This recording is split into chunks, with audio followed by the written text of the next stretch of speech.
চাচা এই কি সে এনে এরকম করে ঝিমাইতেছেন কে? আরে আমি তো ঘুমাইতেছিলাম, তুমি কে বাবা? আরে আমি আপনাকে দেখতাছি এনে বসে বসে ঝিমাইতেছেন এই জন্য ডাক দিকে একলা মানুষ।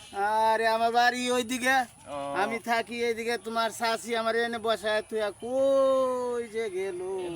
ধান কার এইগুলো যা দেখো সবই আমার। ও ধান কাইটা থুয়া চাচি পান না চাচি? তোমার শাশি যে কই গেল? ও খালি cash cash cash cash cash cash করে। ও আমি এনে বসে রয়েছি, খালি ক্যাশ ক্যাশ ক্যাশ ক্যাশ। কই গেল কই তো গেল? বোঝে না পুরুষ মানুষের যে কত কষ্ট। পুরুষ মানুষ সারাদিন মাঠে ঘাটে কাজ করে, এগুলো যদি মহিলা মানুষ না বোঝে তাইলে কি আর হয়? হ্যাঁ কোন? ছেলে ফেলেও নাই, কামলা পাই না, কি করবো? এই ধান একলা একলাই সব সারতে হবে আমার। তাড়াতাড়ি করে এগুলো বাজারে নেন। তুমি কোনো তোমার শাশুড়ি দেখছো? না না চাষিরে তো দেখলাম না কোনো নেই। আরে কে লাগে আমার গেছে টেছে নাকি? কই যে গেল? না এই তো করে না বাবা, ও। এই তো করে না। ভালো মানুষ। ভালো মানুষ, খুব যাক। ভালো, ফরজ গিল লোক। ও আসুক তো নামাজ পড়ে। আচ্ছা।